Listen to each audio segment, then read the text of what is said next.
Guys, the return of OG Fortnite was incredible. I loved every second of it. Something about the old graphic style and loot pool just made it a much more enjoyable experience to me, and I don't think that's just nostalgia talking. I think the game was just in a much better state back in Chapter 1. This past month has taken me back to the good old days of Fortnite, where all I worried about was the item shop and making highlight montages. Seriously, before making the videos I do now, I was on and off making Fortnite highlight videos since 2018, which you'll never get to see.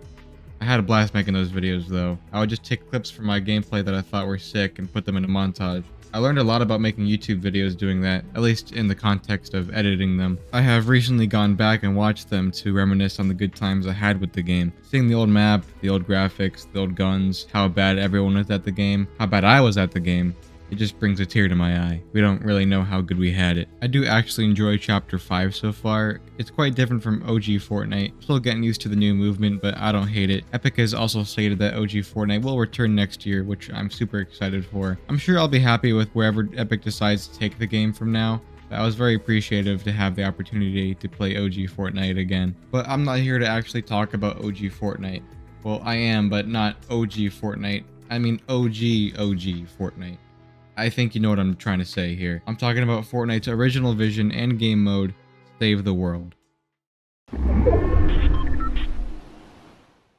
At the 2011 Spike Video Game Awards, we had our first glimpse at Fortnite Save the World, or just Fortnite. It was the new big thing Epic Games was cooking up at the time. It seemed interesting. By the looks of the trailer, it almost looked like some sort of zombie survival game that tasked you to gather resources and build forts for defense. Zombie survival may not have been the most creative concept, but the building mechanic, along with the cartoony style of the game, looked very intriguing. Epic was just coming off the release of Gears of War 3, and I guess Infinity Blade 2, but that was a mobile game, so it doesn't count.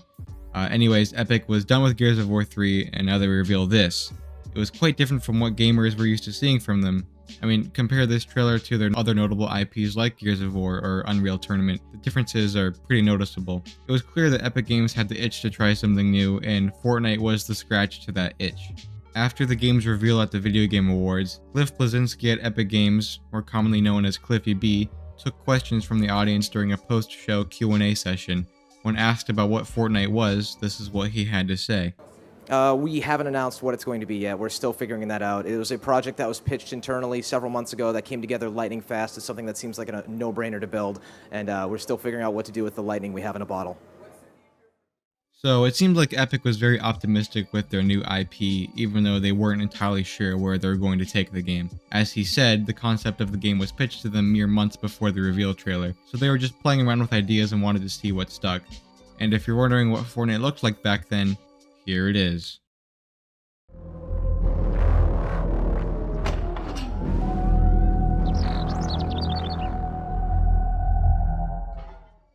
Yeah, it's kinda crazy we went from this to this. However, you can see that the core mechanics of the game have remained since this 2011 version of it. You're still harvesting resources by mining the environment around you, you're still building structures out of those resources, and you're still able to edit those structures to make doors and windows and things like that. You still got your wall, your floor, pyramid, ramp, stairs, but not whatever the hell this thing is. You can tell that the game took a more survival horror approach back in its early days. From its ambiance and sound design to the day and night system, survival was a key part of the game.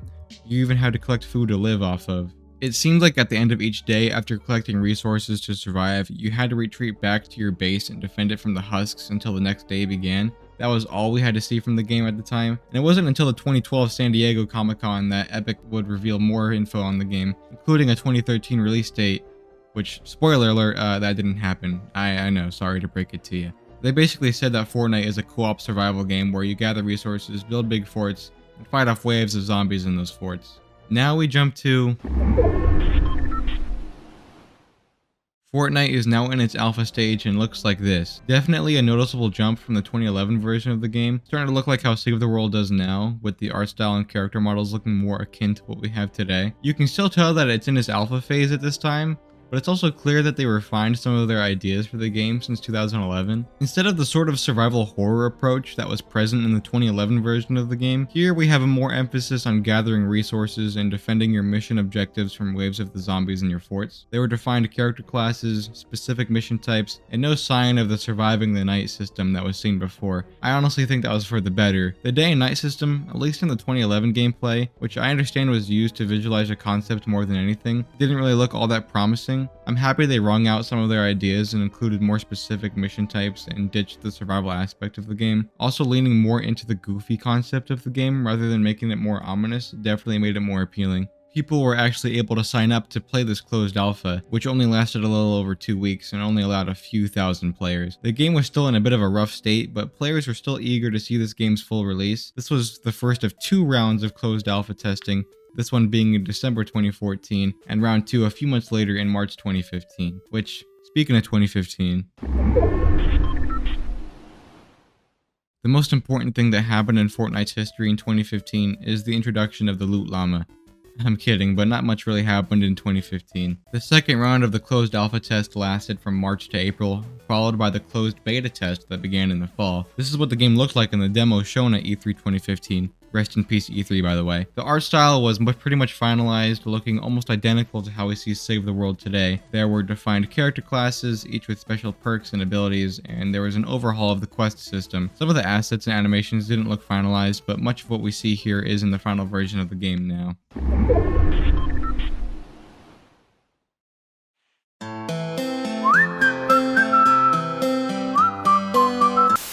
Sorry about that. Not much happening in 2016 either. There were a series of gameplay showcases and online tests building up to the game's eventual early access release. Gameplay shown this year plays very similarly to what we have today, minus the modern movement we have from Battle Royale. Some other things to notice are that the UI and some of the effects are still very different to what Save the World has today. But outside of that, nothing else notable came out in Fortnite during 2016. So we're just going to move on to...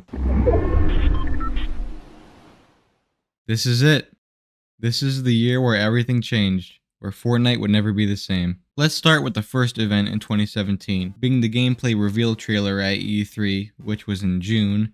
This also announced the paid early access of the game, being available to everyone the next month on July 25th. Reception seemed generally positive. People have been waiting for this game to be available to them since its reveal in 2011, and now they were finally able to get their hands on it. People who pre-ordered the game would receive early access to the early access, being 4 days before release. Everyone was just so happy to see the game finally come out, but Epic Games was not done with big releases this year.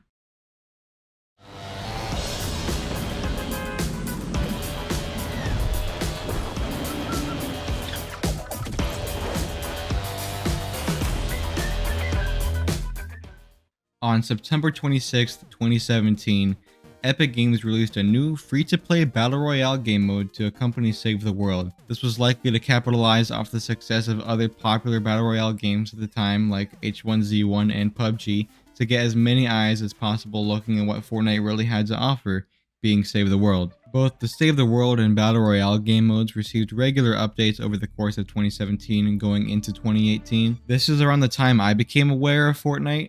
A couple of my friends were talking to me about Battle Royale as it was gaining some traction online, in large part due to streamers like Ninja hopping on the game early and creating a sort of hype train around it. To sum it up, my friends and I got hooked on the game pretty quickly, and it was the only thing we played at the time, but we only played and cared about Battle Royale. I knew next to nothing about Save the World, aside from what I saw on the title screen of the game. I feel that also applies to most other players at the time. I wasn't sure I wanted to spend money for a game mode I knew nothing about when I had a really fun free-to-play mode I knew I could spend hours on with friends. I think these were early signs of what was to come for Save the World. Battle Royale was just getting so much attention and pulling in so many numbers.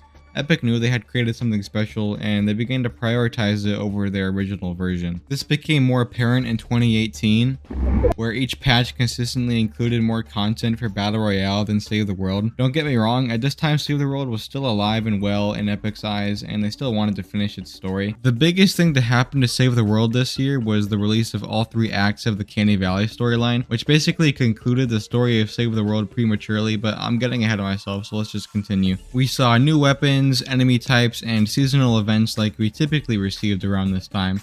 It was also in this year where Save the World was supposed to be free to play, but that was delayed for next year. This was also when I purchased Save the World. I had heard that you could earn V-Bucks in this mode, and that was all my Fortnite-filled brain needed to hear. I actually remember being super excited to play Save the World for the first time.